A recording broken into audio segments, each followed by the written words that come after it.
Olá pessoal, professor Olibário aqui com mais uma aula para vocês e hoje nós vamos falar sobre as 8 regras de ouro de Ben Shneiderman. Vamos lá então, vamos ver essas 8 regras. Primeira regra, seja consistente, e essa consistência tem a ver com qualquer tipo de ação ou qualquer elemento visual que esteja na tela. Em relação às ações, nós temos que as ações semelhantes devem ser executadas por passos semelhantes. Em relação ao que está na tela, ao longo de toda a interação com o sistema, nós temos que ver objetos com as mesmas formas, com cores parecidas. Nós temos que ter o mesmo layout, mesmas terminologias e assim por diante. Notem, por exemplo, o que acontece com as interfaces do sistema macOS ao longo dos anos. Nós temos aqui o computador de 1980, aqui um computador de 2010, e aqui o sistema atual em 2020. É claro que muita coisa mudou, especialmente as tecnologias, porque hoje nós temos os displays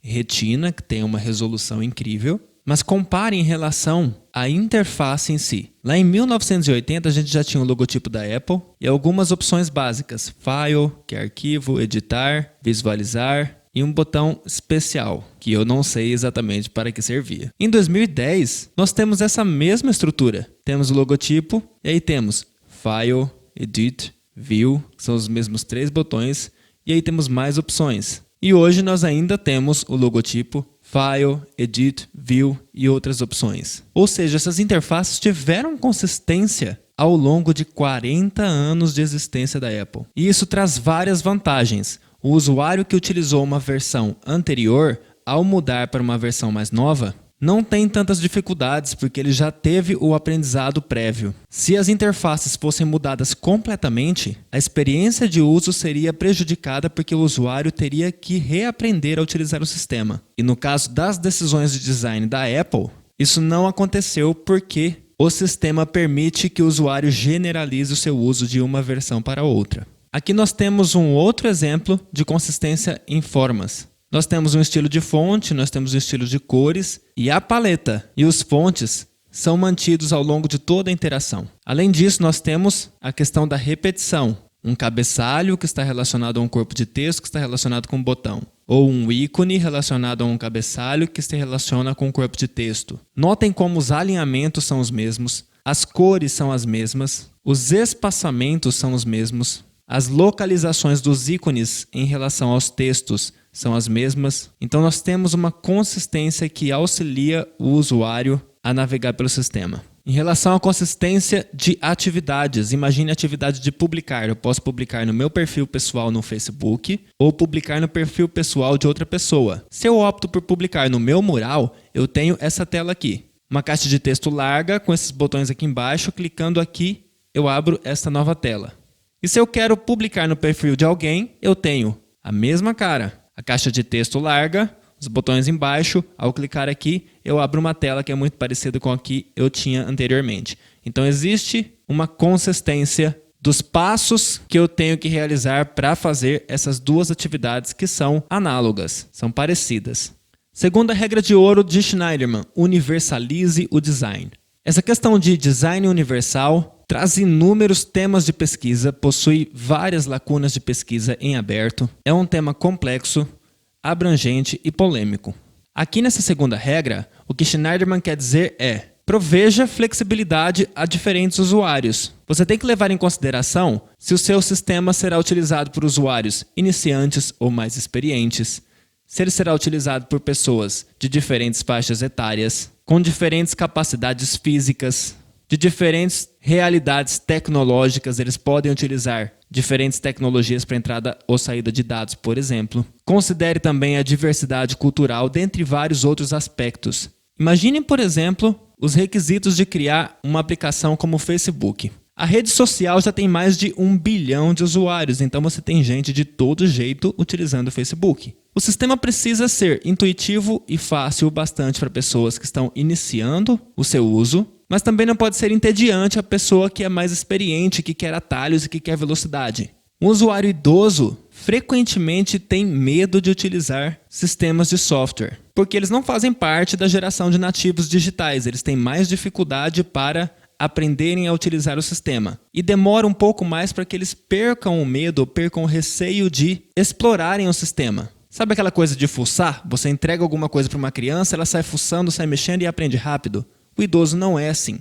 Capacidade física tem a ver com deficiência. Há pessoas sem deficiências e há pessoas com deficiências leves, moderadas ou severas. Se você conhece o perfil do seu usuário e sabe que uma parcela dos seus usuários tem uma deficiência de algum tipo, crie um sistema para que o uso por esses usuários seja um pouco mais facilitado, pelo menos. De que formas a gente consegue dar uma universalizada no design? Por exemplo, personalizando o conteúdo, permitindo customização, alteração de velocidade de mídias, provendo teclas de atalhos, dentre outras técnicas. Aqui então eu tenho um exemplo do aplicativo da BBC que permite customização das notícias que o usuário quer ver. Então ele coloca aqui nessa tela os tópicos de interesse, de modo que ele receba depois sugestões de notícias com base nesses tópicos de interesse. É uma possibilidade de customização. Customizar é diferente de personalizar. A customização é feita pelo usuário e a personalização é feita pelo próprio sistema.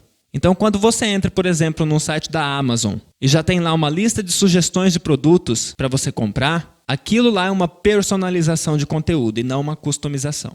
Aqui nós temos um exemplo de um sistema que tem um comportamento diferente para tipos diferentes de usuários. Nós temos usuários que têm muito receio de colocarem informações de pagamento em qualquer site. Eles preferem colocar de novo todos os dados do cartão de crédito a cada compra que eles fazem na internet, por exemplo. Já outros usuários preferem manter isso salvo dentro do sistema e quanto mais rápido ele comprar, melhor. Então a Amazon disponibiliza essa opção, compre com um clique. Você já deixa suas credenciais todas salvas e ao clicar aqui, pronto, você já compra este produto e ele já é debitado no seu cartão de crédito direto.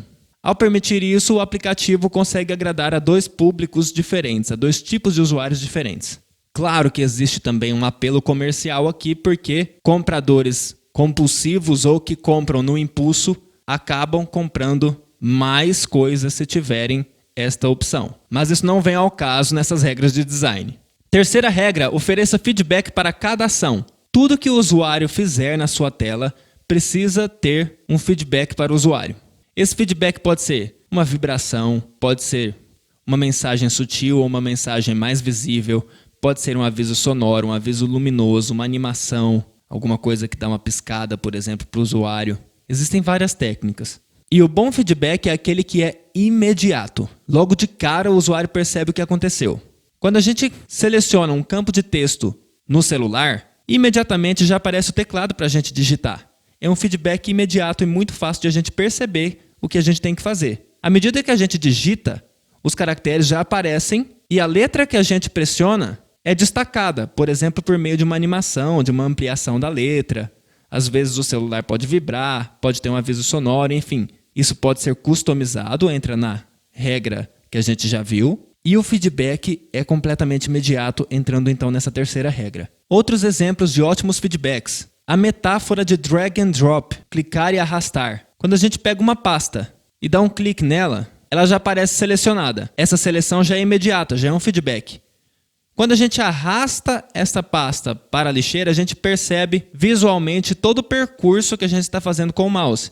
Então é um outro feedback também imediato. Barras de progresso também provém feedback imediato, especialmente quando elas vêm associadas a um número, e não só com um progresso em área. O usuário tem noção exata do que está acontecendo naquele momento. Uma consideração importante em relação a essa terceira regra diz respeito à sutileza do feedback. As ações mais frequentes precisam ter feedbacks mais sutis. Imagine que você esteja utilizando um sistema e você tem que preencher vários campos, e a cada campo que você preenche aparece uma mensagem falando sobre o seu sucesso ou fracasso, como uma caixa de diálogo em que você tem que clicar OK. Ia ficar insuportável utilizar o sistema, porque você espera que uma caixa de diálogos seja mostrada apenas ao final de uma transação, ao final de uma ação com começo, meio e fim, e não a cada subpasso que você fizer. Para os subpassos, a gente precisa sim de feedback imediato, mas eles precisam ser mais sutis.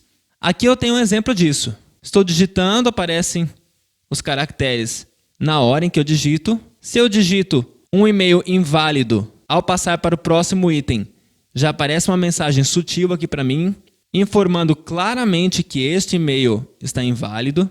E ao colocar uma senha que o sistema considera forte, ele também mostra uma mensagem aqui de sucesso para mim. Agora, uma ressalva em relação ao que está acontecendo aqui. Nós temos um feedback imediato que funciona para pessoas com uma visão normal. Imagine um daltônico de vermelho e verde para essa tela aqui. Ele não percebe com facilidade que esta é uma mensagem de erro e esta é uma mensagem de sucesso.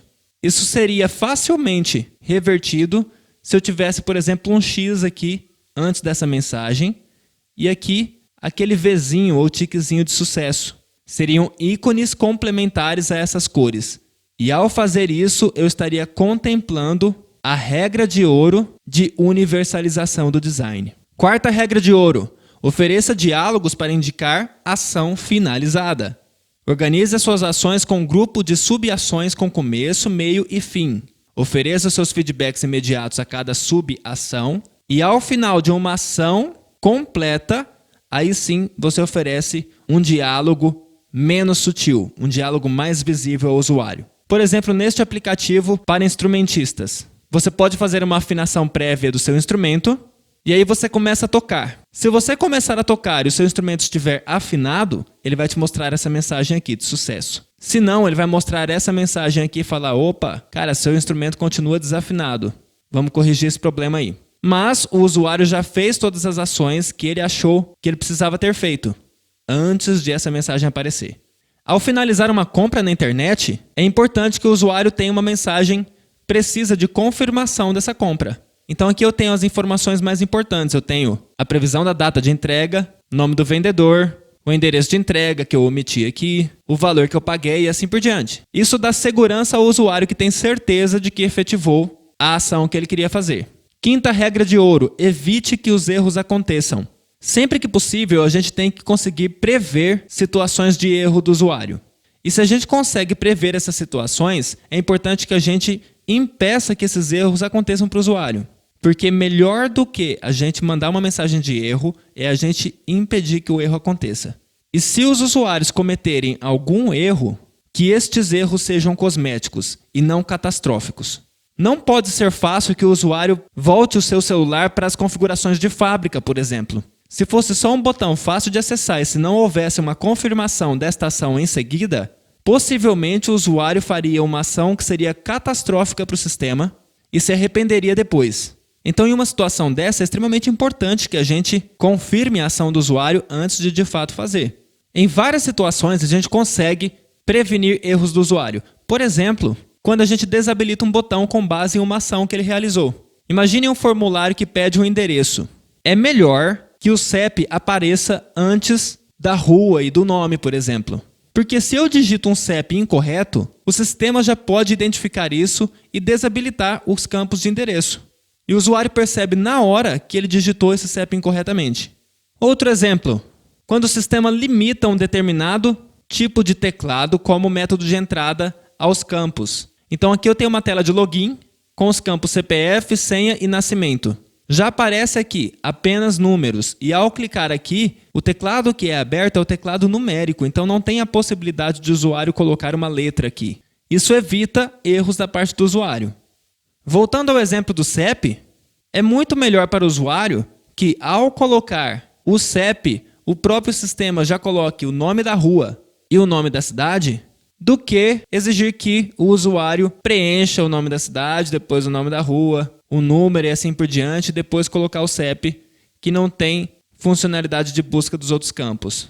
Ao permitir a funcionalidade de busca, eu estou não só facilitando a entrada de dados do usuário, como também evitando que ele erre o nome da rua e o nome da cidade. Sexta regra de ouro: permita reverter ações. Sempre que possível, dê ao usuário a opção de desfazer a ação. Isso lhe confere mais segurança e mais confiança para explorar o sistema, porque ele percebe que se ele fizer alguma coisa que ele não queria ter feito, ele pode reverter isso. Então, opa, esse sistema aqui deixa que eu fuce o tanto que eu quiser. Eu vou mexer do começo ao fim, porque eu não tenho medo do que eu estou fazendo. Esta é a ideia.